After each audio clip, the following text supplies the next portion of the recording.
in today's show. Let's look at the waiver wire for fantasy basketball. Michael Bolton. Thanks, Josh. It's Michael Bolton here, and it's time for another episode of the Locked On Fantasy Basketball Podcast. Let's get to it. Let's get to it, indeed.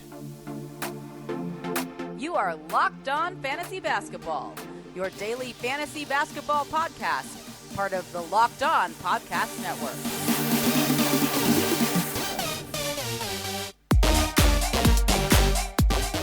Hello and welcome to the Locked On Fantasy Basketball Podcast, brought to you by Basketball Monster. My name is Josh Lloyd and I am the lead fantasy analyst at basketballmonster.com and at Yahoo Sports Australia. And you can find me on Twitter as always at redrock_bball and on Instagram at Locked On Fantasy Basketball. Thank you for making Locked On Fantasy Basketball your first listen every day. We are free and available on all platforms. We also have a show for every team. So if you want to hear about what's happening with San Antonio and who's replacing Jakob Poeltl, go check out Locked On Spurs with Jeff Garcia. All right, we're going to talk waiver wire. We're going to talk most added players, droppable players, must roster players, other names to keep an eye on. Let's do it right now by looking at the most added players over the last 24 hours or so. I don't think it's really that surprising that Thad Young would be at number one. As I just referenced, Jakob Poeltl is out with COVID protocols. We don't know how long he's going to be out. Now, Thad, of course, was not even in the rotation. And he's still coming off the bench, but he's playing at a much higher level. And to be fair, he was struggling a little bit earlier on this year when he wasn't playing. I'm not saying it justified him not playing, because he should have been playing. But now that he's back in the rotation and Poeltl is out, you got to add Thad. Didn't mean for that to rhyme, but here we are. So add him. There is no guarantee that when Poeltl returns, that we're going to see Thad play 25 minutes or even play at all. But that's not the problem at the moment because, Poeltl's out. So we add Thad and we go from there. Davion Mitchell, people are adding him a lot. He is playing better for sure. There's more offensive aggression. He's shooting. The free throws are still a worry, but he's shooting pretty well. His steals have actually been down lately, but his assists are up. I still find it hard to look at him as a 12-team league guy, especially with Hield, Fox, and Halliburton all there. They have taken Terrence Davis basically out of the rotation. He played 1 out of the last 3 games and like 8 or 9 minutes in that game. And Mitchell's getting 25 to 26 a night. If there is an injury to Halliburton, Fox, or Hield, then Mitchell will become a must pick up. So I guess a lot of people are doing it in advance or looking to stream him in for the Sunday. I wouldn't say he's a must roster 12-team league guy, but I would say that for Devin Vassell. There is clear pathway for Vassell with the Doug McDermott minutes for him to play 30 a night and play Vassell and Keldon Johnson at the 3 and the 4. Vassell is also playing currently really well at the moment. There'll be some ups and downs for sure, but this is one where we can have some level of production now with some significant upside later on. Ivica Zubac has been added a lot. I'm not sure I love that. His last 2 games have been really good. But Serge Ibaka is back, and Zubac was not playing particularly well before that. He is fine, but his upside is very, very low. Shake Milton is a really, really strong add at the moment. The Sixers have no Green, no Thibault, no Simmons, no Toby Harris. Shake's starting, and he's putting up numbers in many categories, and that's not normally what he does. Now, when all these guys come back, Green, Harris, Thibault, that's like 90 minutes a game basically, or maybe it's like 80 minutes a game that have to be cut somewhere, and Shake is going to get cut somewhere there as well, and he probably won't remain 12-team. I think they'll keep starting Tyrese Maxey, who, despite Shake playing well, Maxey's getting 44 minutes a night. All right, so even though Shake's minutes are up, Maxey's minutes are up even more. But for the short term, Shake is a great add. People are adding Serge Ibaka. He's the most added player on Yahoo. Look, he can contribute in 12-team leagues, but the dude has been out for 8 months, 9 months with a fractured back. He made that small cameo in the playoffs and then went out again. He's going to be splitting time with Zubac. What's his upside? The 110th best player? I don't think that's someone I have to absolutely rush to grab. Can he have 12-team value? Will he be useful at some point? Probably. But it's not like, wow, he's a 30-minute top 80 starter I've got to go and grab. He's not that. So he's fine. I don't think he deserves to be the number 1 added player. Derrick Rose, Kemba Walker's resting today, so I assume Rose was added for that purpose. And the Discman, Cedi Osman. He's a guy that does have some value with Markkanen and Okoro out. Again, it's more just a stream spot. Daniel Tice, people are overreacting to that one big game he had for the Rockets. I'm not looking at him as a 12-team ad. While Furkan Korkmaz, much like Sheikh Milton, with the absences in Philadelphia, he is a really, really interesting short-term piece that you can go and add. So I do think that he has a level of value there. If you look at players to drop, it's, again, to specify what I mean by this. These are not players that you have to just absolutely go out and drop. But if they are on your roster, they probably do not deserve to be, absolutely ironclad, bulletproof, non-droppable. If there's someone out there you want, if you need stats for a day, if you want to take a flyer on someone, if you need a matchup boost, whatever it is, these guys can go. Kelly Oubre Jr. in Charlotte. Everyone's healthy. Oubre's on the bench, and he's been playing terrible. You don't have to hold on to him. Cam Reddish. He was fueled by unsustainably high shooting earlier in the year. That's gone. So is he. Now, he will have moments where he pushes back up, but that 60% three-point shooting, it was never going to stick. This dude was like under 40% from the field from his first 2 years, I believe. Like, it was never going to stick. And he's not doing enough, and then the minutes have come back down with guys like Herter and Lou Williams and Hunter and Bogdanovic, all those guys pushing for minutes. And when he's not hot, he's gone. Mason Plumlee. Now, he fits certain teams. The punt free throws are a worry, but what's the upside? Like, it's pretty low. I know PJ Washington's out, but Plumlee is still not actually dominating in those minutes anyway.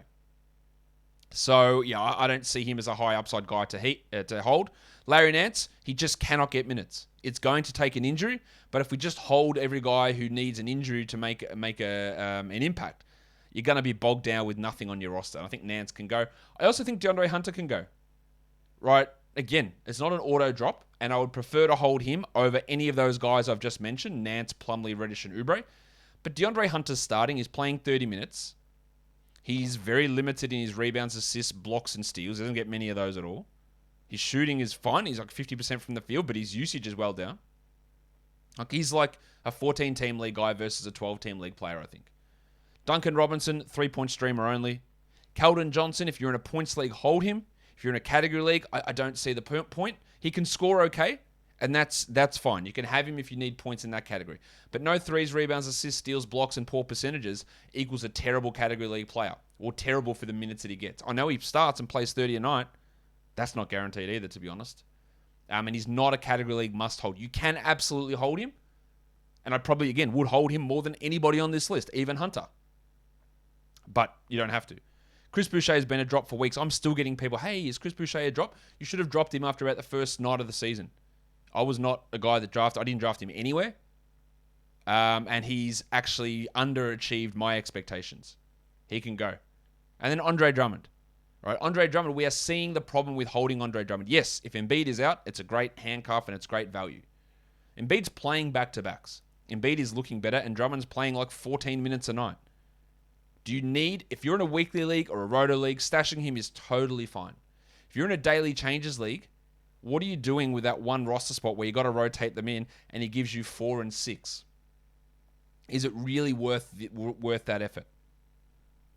That's up for you to decide. I just think that he is not someone that needs to be just held onto as an absolute beacon. We must hold him under all circumstances. I don't believe that is the case for Andre Drummond. But what I do believe is that Prize Picks is daily fantasy made easy. You're going to love it. So what it is it's an NBA DFS prop game. Not just superstars, every player. They've got their individual props for stats, whether it's points or threes, rebounds, assists, blocks, everything you could think of, you've got those individual stats. And you get 4 to 5 players, chuck them into a lineup, and just go over-under on those numbers. It's just you versus the projections that Prize Picks puts out there. And when you sign up, use our promo code NBA, you can get a 100% instant match bonus on your deposit up to $100. And it doesn't just have to be NBA. You can do cross-sport stuff as well. Patrick Mahomes, over-under his interceptions. Tom Brady, over-under how long it is until he retires. No, that's not one of them. But you can chuck them all in together and get your lineup, and you can win up to 10 times your entry. So, download the app. Entries are easy, 60 seconds or less, and payouts are fast and safe. So don't hesitate. Check out prizepicks.com. Use the promo code NBA or go to your app store and download the app today. Prize Picks is daily fantasy made easy. And while you've got your Prize Picks lineup, you're watching your live sports on your TV. And then after that, you've got your shows you're going to watch on another device. And then you go to check out the highlights to watch Josh Allen sack and intercept Josh Allen. That's interesting stuff. And then you've got your other neighbors log in for something else. It's all over the shop. I want to tell you about a way to simply get all that entertainment you love in one place and finally get your TV together. It's called Direct TV Stream, and it brings your live TV and on-demand favorites together like never before, so you can watch your favorite sports, movies, and shows all in one place.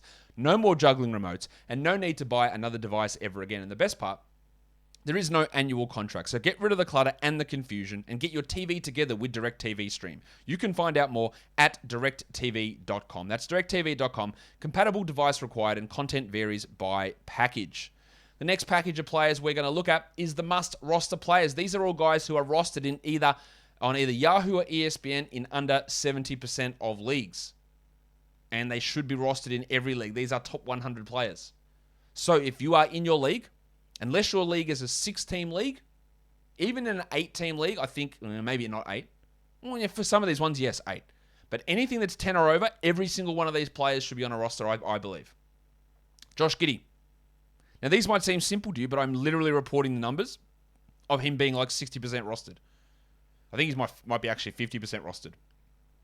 Like that, there cannot be 40% of leagues that are inactive. It cannot be the case. He's rostered in 53% of ESPN leagues.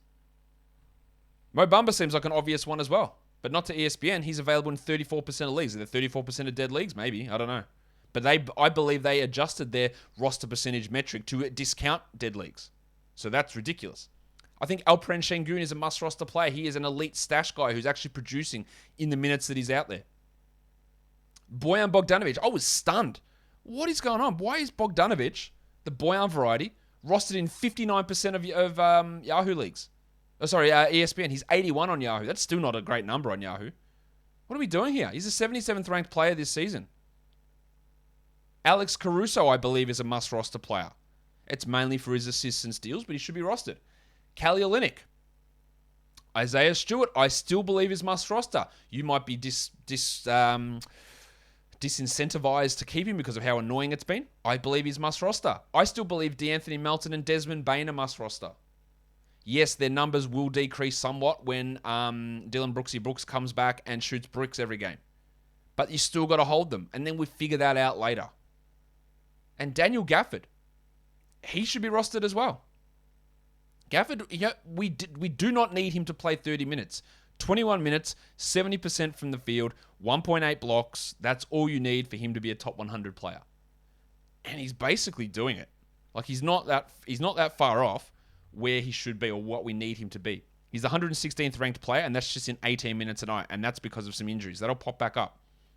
And he's 2 blocks, 70% shooting, 10 points, 6 rebounds. That's all you need. He should be rostered. Let's look at some upside grab players. These are guys that, they might produce now, but maybe in the future we can see something happening. Really like KJ Martin in Houston. It is hard to see how the minutes all shake out with Tyson, Wood, and Şengün, and then Tate and House and Gordon and Nwaba, all these sort of guys. But Martin is making his case that he needs to play. He had 3 blocks and 11 points last game in like 20 minutes or under 20 minutes. At some point, I think he's going to have to play 25 a night, and then he'll be a 12-team league guy. So if you're in anything deeper, you add him, and then in 12, you watch, and if you've got stash ability, maybe. Derek Jones Jr. This goes contrary to the Alex Caruso stuff, but when Jones is in, the Bulls are playing well. When Jones goes out, they tend to let up a bit. Now, Jones is really a guy that struggles offensively, but he can block a ton of shots and get steals. And that has a ton of value. You look at Nerlens Noel and Matisse Thybulle. The next one of those guys is Derek Jones. And if they do decide that the Caruso 30-plus minutes or Javonte Green starting isn't working, the guy who's going to come in is going to be Derek Jones, I believe. And then if he plays 30 a night, then 1.5 steals, 1.6 blocks is a possibility for him. With nothing else, but that's a possibility. Bones Highland, the big stiffy. He struggled last time out, but he's got a rotation role. There is upside with Facu and Morris sort of being Michael Porter now hurt. We don't know if he's going to be in or out. There is room here for Bona to get some interesting usage and more minutes. Chuma Okeke, I don't like him as a 12-team pickup, but he is racking up some defensive stats. And if they do decide to switch him and Wagner, I don't think they will. But if they do decide that, there is upside in Chuma. And then one is really deep. Lou King in Sacramento. And you might be saying, who? And that's fair enough. He was a two-way guy for the Pistons. He's now a two-way guy for the Kings. And he dominated in the G League. And guess what position he plays? He plays the 3, and they are currently starting Mo Harkless there. Now, Harkless is fine, but their forwards on their team consist of Harkless and Barnes, and that is it, right? So if one of those guys goes down, yes, they'll probably run 3 guards, but they're going to need something out of King because Woodard, he's not useful. Like, what's he doing? Terrence Davis, you can't really play him up. Jamias Ramsey, no thank you. And then it's just a bunch of centers. So there's not many forwards. So I'm not saying to grab King, but you just got to watch him and look at him in deeper leagues. And then some other names that we do need to pay some attention to here. Georgie Niang, while everyone's out in Philadelphia, yep, he's fine as an ad. The mitten Gary Payton, let's see what he does on Sunday, but really 2 big games in a row. He's found a rotation role. Can he stick? I don't know. He's done this in the past before. He has like a 4-game stretch of really good numbers and then falls away. But he's just a name to watch and maybe even stream in. Jalen Brunson, I just got to mention him because he should be rostered everywhere. One that I probably should have had in the names to watch or upside grabs is Saban Lee. Destroyed the G League. And at some point, fingers crossed, Dwayne Casey goes, I don't need to see Corey Joseph. Can Saban Lee just be our backup? Or hopefully Troy Reaver taps him on the shoulder and goes, Dwayne, Corey, get him out of here. Get this asshole out of here. In fact, Jack Armstrong might jump in and say it as well. Get that garbage out of here! And then we can see Saban Lee. And then with DeAndre Ayton out again, or maybe out again, Frank Kaminsky putting up some massive numbers. Now, I don't think Frank is even going to play most nights if Ayton's healthy. But if Ayton's out, Frank is a very, very interesting ad. He's had some really, really big performances. And you might have a big performance at Thanksgiving when you rock up with Built Bar. Because Thanksgiving, we know it's all about food. But so much of that food is high calorie. A slice of pie is like 300 plus calories. Maybe it's even 400. Especially if you're chucking whipped cream on there. Like, that is a lot of calories. And if you want a delicious dessert, Built Bar is that healthy alternative. 130 calories in most of these bars and just 4 grams of sugar. So when you turn up at Thanksgiving and you're talking to old Uncle Rusty over there, and he's throwing out microchips and 5G conspiracy, put a Built Bar in his cake hole and say, enjoy this, Russ. Don't worry about the calories and see how delicious it is. Replace his coconut cream pie with a coconut Built Bar. Use a raspberry Built Bar to replace your raspberry pie. The whole family will be happy and they'll be saying, congratulations, you won Thanksgiving. And you'll be saying, I didn't know there was a winner, but here we are anyway. Check out Built.com for all of the great flavors they're going to have. They're always bringing out new ones, and Black Friday deals will be there as well. But right now, we've got a deal. Locked15 is the code you use, and that gives you 15% off Built Bar. So go to Built.com and use our promo code Locked15, and you will save 15%. That'll do it for today's show. I'll be back with the pre-game show really soon if you're watching this straight away. And we'll be talking about all the games from Sunday and then the big recap happening tonight. Also, guys, we're done here. Thank you so much for listening, everyone. See ya.